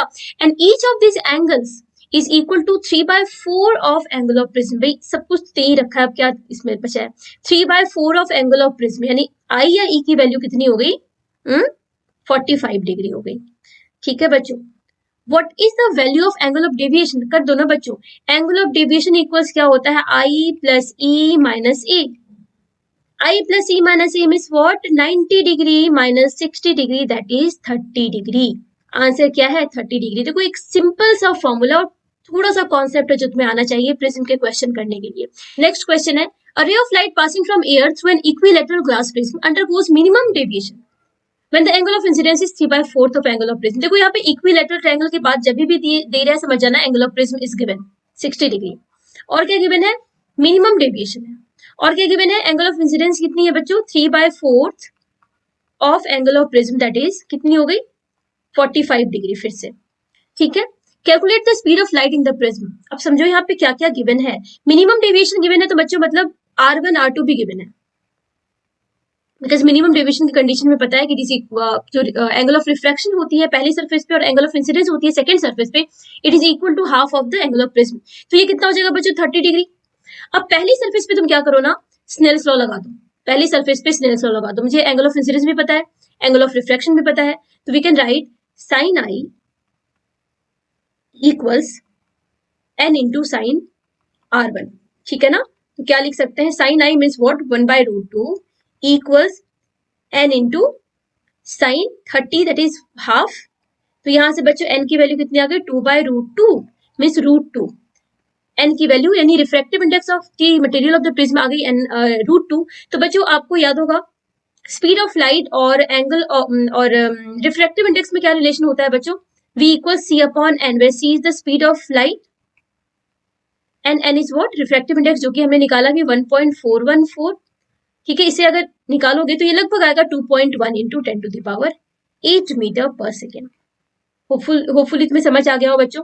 नेक्स्ट क्वेश्चन है, a ray of light incident on an equilateral glass prism. Again बच्चों यहाँ पे ए की वैल्यू कितनी दे रखी है, 60 degree, propagates parallel to the base line of the prism inside. देखो बेस लाइन से पैरेलल जैसे गिवन है तो तुम्हें पता है कि ये मिनिमम डेविएशन वाला केस है। Then find the angle of incidence of the this prism. हमें आई की वैल्यू निकालनी है बच्चों, ठीक है। अगर ये मिनिमम डेविएशन का केस है तो कैन बी से कि R1 equals R2 equals 30 degree हो जाएगा, बिकॉज हाफ ऑफ ए, मतलब हाफ ऑफ ए बच्चों तो 30 डिग्री हो गया। Given refractive index of the material, अब एन की वैल्यू भी दे रखी है √3। अब देखो अगर रिफ्रैक्टिव इंडेक्स गिवन है, तुम्हें एक एंगल ऑफ रिफ्रैक्शन पता है, तो तुम्हें आई की वैल्यू स्नेल्स लॉ से निकल जाएगी। तो पहली सरफेस पे अगर मैं इस सरफेस पे angle of refraction R1, angle of incidence I, तो इस जगह पे अगर स्नेल्स लॉ लगाओ तो क्या लिख सकती हो बच्चों, साइन I इक्वल्स क्या हो जाएगा, n√3 into sine R1 that is a/2 that is 30 degree. तो यहाँ से बच्चों साइन 30 क्या आ गया, ये √3/2, तो I की वैल्यू कितनी आ रही है, 60 डिग्री। इजी था ना बच्चों, तो ऐसे क्वेश्चन ही आ रहे हैं। नेक्स्ट क्वेश्चन है, a ray of light incident on face of an equilateral glass prism shows minimum deviation of 30 degree. इस क्वेश्चन है बच्चों, फिर से इक्विलेटरल ट्रायंगल है तो प्रिज्म है तो ए की वैल्यू 60 डिग्री हो गई, and given that the minimum deviation is equal to what, 30 degree, ठीक है ना। तो हमें बताना है speed of light. Speed of light बताने के लिए हमें पहले तो refractive index of the material निकालना होगा, एन की वैल्यू निकालनी होगी बच्चों। तो यहाँ पे एक काम कर सकते हो आप, बिकॉज मिनिमम डेविएशन का केस दिया है ना, तो मिनिमम डेविएशन का फॉर्मूला हम जानते हैं, it is equal to what, 2i minus A. तो यहाँ से बच्चों आई की वैल्यू निकल जाएगी, कितनी आ जाएगी, delta M plus A by two, delta M plus A by two that is 45 degree. और मिनिमम डेविएशन में भी नो कि R1 इक्वल्स R2 इक्वल्स क्या होता है बेटा, a/2, तो ये आ जाएगी 30 डिग्री, ठीक है। अब आई R1 एक बार आ गया तो स्नेल्स लॉ लगा के पहली सरफेस पे आप क्या करो, n की वैल्यू निकालो। तो साइन 45 इक्वल्स क्या हो जाएगा, n इंटू साइन 30। तो साइन 30 हाफ हो गया, साइन 45 1/√2, 2/√2 दैट इज अगेन √2। तो n की वैल्यू कितनी आ रही है बच्चों, √2 आ रही है। n की वैल्यू √2 आई तो v की वैल्यू कितनी आ जाएगी, c/√2। तो ये लगभग आती है, अभी निकाला थोड़ी देर पहले, 2.1 इंटू 10⁸ मीटर पर सेकेंड। ये एक तरीका है बच्चों। दूसरा तरीका ये भी हो सकता था कि बिकॉज यहाँ पे एंगल ऑफ प्रिज्म गिवन है और मिनिमम डेविएशन गिवन है, तो हमारे पास तो डायरेक्ट फॉर्मूला है ना बच्चों, अरे प्रिज्म की रिफ्रैक्टिव इंडेक्स निकालने का, तो डायरेक्ट फॉर्मूला है हमारे पास, n इक्वल्स क्या होता है, sine a plus delta M by 2 upon sine a/2, है ना।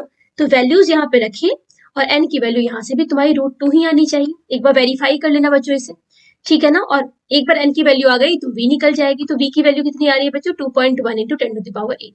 सेकंड क्वेश्चन है, find the angle of incidence. Second question है, find the angle of incidence so that the emergent ray grazes along the face. मतलब क्या है कि एक prism है मेरे पास, लाइट रे एंटर करती है और फाइनली जब एमर्ज करती है तो ये ग्रेस करते हुए सरफेस को निकल जाती है। मतलब यहाँ पे हमें बताना है ये एंगल कितनी होगी कि जो एंगल ऑफ एमर्जेंस होगा that is equal to 90 degree, ठीक है बच्चों। तो इसके लिए काम करो ना बच्चों, सेकेंड सरफेस पे स्नेल्स लॉ लगा दो, क्योंकि अभी हमें प्रिज्म की रिफ्रैक्टिव इंडेक्स पता लग गई है, ठीक है। तो सेकेंड सरफेस पे जब आप लगाओगे स्नेल्स लॉ, तो यहाँ से हमें क्या पता चल जाएगी, R2 की वैल्यू पता लग जाएगी, ठीक है ना। तो आप लिखो साइन R2 इक्वल्स क्या आ जाएगा बच्चों, sine R2 I mean n into sine R2 that is √2 into sine R2 equals sine 90 that is 1। बच्चों यहाँ से R2 की वैल्यू कितनी आ रही है, sine R2 equals 1/√2 that is R2 equals what, 45 degree. R2 45 आ गया। अब हमारे पास एक और फॉर्मूला क्या है ना कि R1 plus R2 equals A होता है। तो यहाँ से बच्चों R1 की वैल्यू निकल जाएगी। देखो बैक से चल रहे हैं, हमें एंगल ऑफ इमर्जेंस पता था, हमने उस सरफेस की R2 पहले निकाल ली। अब R2 का पता लग गया तो we know R2 plus R1 A होता है, तो यहाँ से हम R1 की वैल्यू निकालेंगे। तो फर्स्ट सरफेस की अब एंगल ऑफ रिफ्रैक्शन पता लगी हमें, A minus R2 that is A क्या गिवन है, 60 माइनस 45 15 डिग्री आ गया। अब बच्चों R1 की वैल्यू एक बार आ गई ना, तो फर्स्ट सरफेस पे ना फिर से स्नेल्स लॉ लगा लो, वी नो कि साइन आई इक्वल्स क्या हो जाएगा, एन क्या निकाला हमने, √2 इंटू साइन 15, है ना। तो बस अब जो भी आ रही है वैल्यू, आई क्या हो जाएगा यहां से, साइन इनवर्स ऑफ √2 साइन 15, यही आंसर है बच्चों, ठीक है। फर्स्ट क्वेश्चन है, a small telescope has an objective lens of focal length 144 centimetre, objective lens की फोकल लेंथ कितनी है, 144 सेंटीमीटर की, and eyepiece of focal length 6 centimetre, ठीक है। What is the magnifying power of the telescope. अब देखो बच्चों, कुछ भी ना मेंशन होना तो हमेशा नॉर्मल एडजस्टमेंट वाला फॉर्मूला यूज करोगे। हमें पता है मैग्नीफाइंग पावर क्या होती है टेलीस्कोप की, f0/fe, 144/6, और यहां से आ जाएगा 24। What is the separation between the objective and the eyepiece. अब देखो बच्चों, नॉर्मल एडजस्टमेंट के लिए जो सेपरेशन होती है ना, ये क्या होती है, टेलीस्कोप के लेंथ के इक्वल होती है, f0 प्लस fe, ये क्या हो जाएगा बच्चों, यहां से 144 प्लस 6 क्या आ गया, 150 सेंटीमीटर।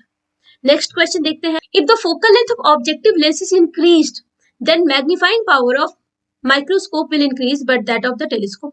अच्छा, यहाँ पे हमें क्या बताया गया है कि फोकल लेंथ ऑब्जेक्टिव की अगर हम बढ़ाते हैं तो माइक्रोस्कोप और टेलीस्कोप के मैग्नीफाइंग पावर पे क्या इफेक्ट आएगा। बच्चों, इस क्वेश्चन को करने के लिए हमें फॉर्मूला आना चाहिए, मतलब डायरेक्ट आपको आपके फॉर्मूला का यहाँ पे यूज है।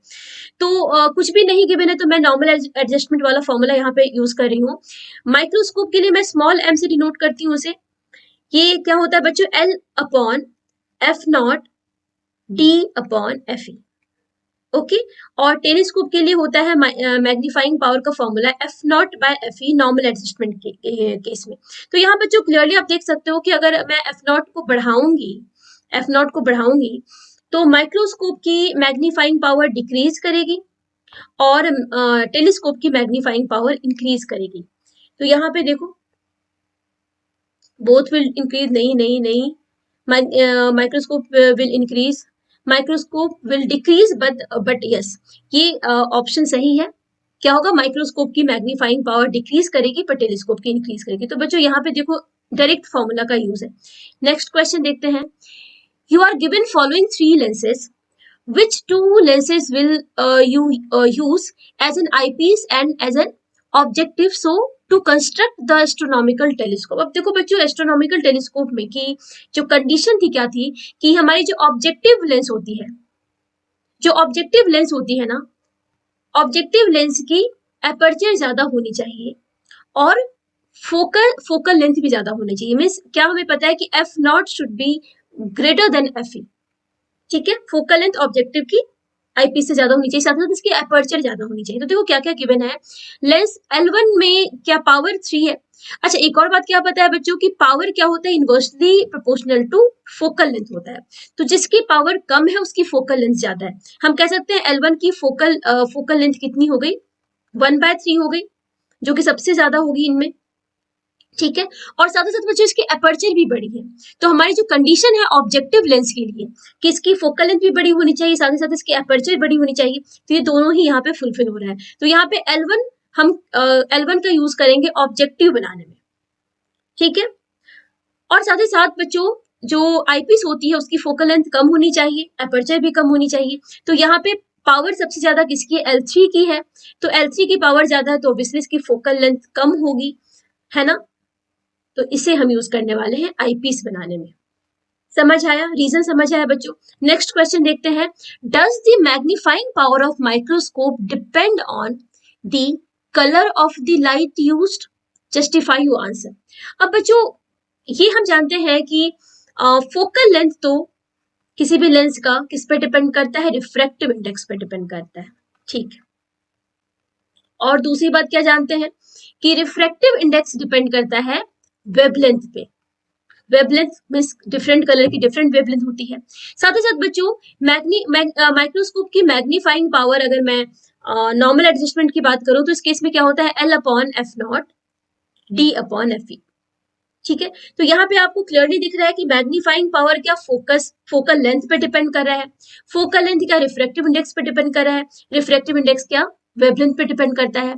तो yes, the magnifying power of microscope depend on the color of light used. ठीक है ना.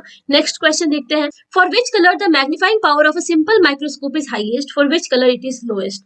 अब कुछ भी मेंशन नहीं है तो मैं नॉर्मल एडजस्टमेंट वाला केस लेती हूँ. m इक्वल्स क्या होगा, d अपॉन f होगा. तो बच्चों यहाँ से हमें क्लियरली दिख रहा है कि मैग्नीफाइंग पावर जो है वो फोकल लेंथ की इनवर्सली प्रोपोर्शनल है. फोकल लेंथ डिफरेंट कलर के लिए बच्चों डिफरेंट होता है. हमें क्या पता है कि फोकल लेंथ रेड की ज्यादा होती है, वॉयलेट की कम होती है. तो यहां से आप कह सकते हो कि मैग्नीफाइंग पावर रेड की कम होगी, वॉयलेट की ज्यादा होगी. क्या बात आई समझ में? शुरू से समझा दो क्या? देखो कॉची रिलेशन से हम क्या जानते हैं बच्चों, कि जिसके लिए वेवलेंथ ज्यादा होती है उसकी रिफ्रैक्टिव, उस पर्टिकुलर कलर के लिए रिफ्रैक्टिव इंडेक्स कम होती है. एज वी नो कि वेवलेंथ रेड की ज्यादा होती है, वॉयलेट की कम होती है, तो रिफ्रैक्टिव इंडेक्स रेड का कम होगा, वॉयलेट का ज्यादा होगा. ठीक है. उसके बाद हमें फोकल लेंथ का फॉर्मूला पता है इस तरीके से, बेसिकली लेंस मेकर्स फॉर्मूला है ये. बच्चों यहाँ पे देख सकते हो कि जिस कलर के लिए रिफ्रैक्टिव इंडेक्स ज्यादा होगी उसके लिए फोकल लेंथ कम होगा.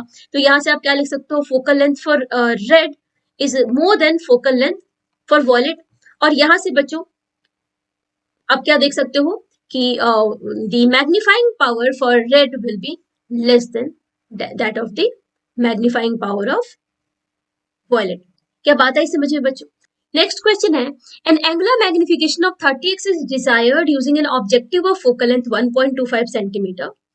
ऑब्जेक्टिव की फोकल लेंथ दे रखी है 1.25 सेंटीमीटर की, and an eyepiece of focal length, eyepiece की फोकल लेंथ दे रखी है 5 सेंटीमीटर की. How will you set up the compound microscope for final image formed at least distance of district vision. अब बच्चों इस क्वेश्चन में हमें पूरी सेटअप बतानी है, तो जानबूझ के मैंने ये क्वेश्चन लिया ताकि बहुत कुछ क्लियर हो जाए. यहाँ पे बच्चों जो नेट टोटल मैग्निफिकेशन है वो क्या दे रखी है, 30 की.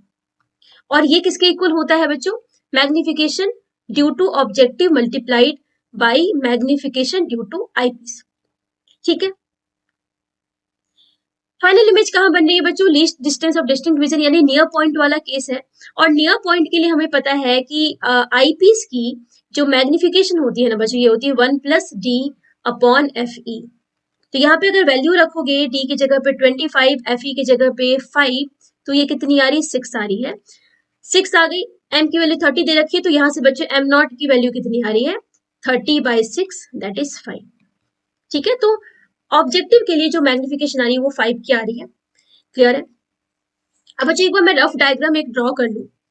ये ऑब्जेक्टिव है, ये आईपीस हो गई, प्रिंसिपल एक्सिस, ऑब्जेक्ट कहीं यहां पे रखा है बच्चों, इसकी इमेज कहीं यहां बन रही है, सपोज यहां पे इमेज बन रही है, रियल इमेज बन रही है, और फाइनल इमेज कहां बन रही है, इस पॉइंट पे बन रही है.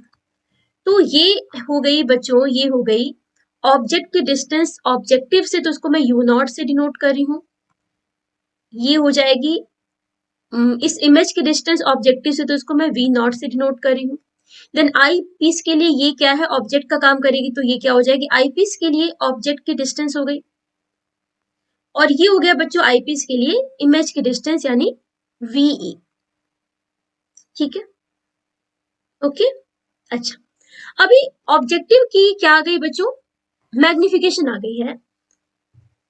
तो ऑब्जेक्टिव के लिए मैग्निफिकेशन हम क्या लिख सकते हैं, ऑब्जेक्टिव के लिए हम क्या लिख सकते हैं, मैग्निफिकेशन इक्वल्स V0/U0 बच्चों.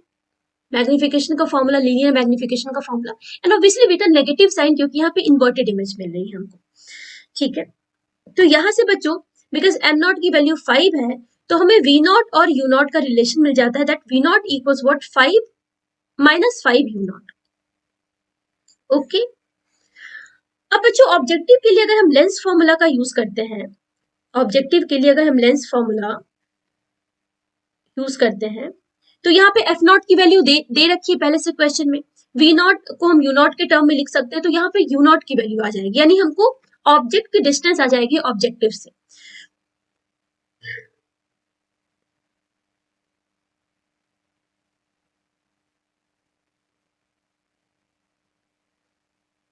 क्या आ जाएगा बच्चों, ये 5u0 -1 -5 दैट इज -6. और यहां से यू नॉट क्या आ रहा है -6 इंटू एफ नॉट क्या है बच्चों 1.25 डिवाइडेड बाय 5, तो ये आ जाएगा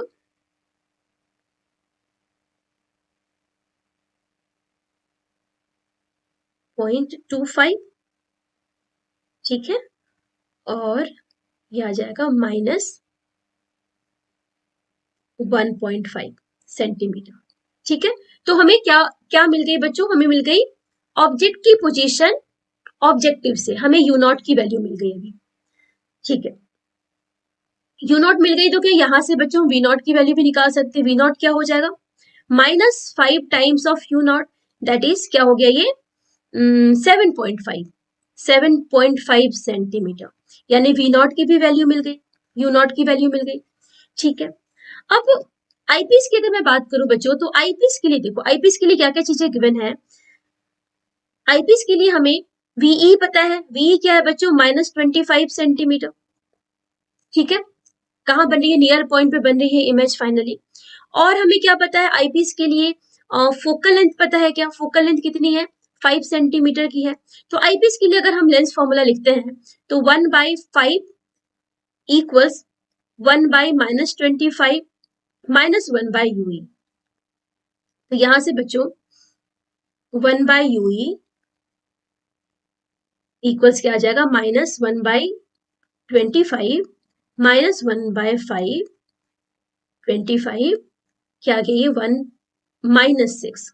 तो बच्चों यहां से यूई की वैल्यू कितनी आ रही है 25/6 आ रही है, ठीक है, विथ नेगेटिव साइन ऑब्वियसली।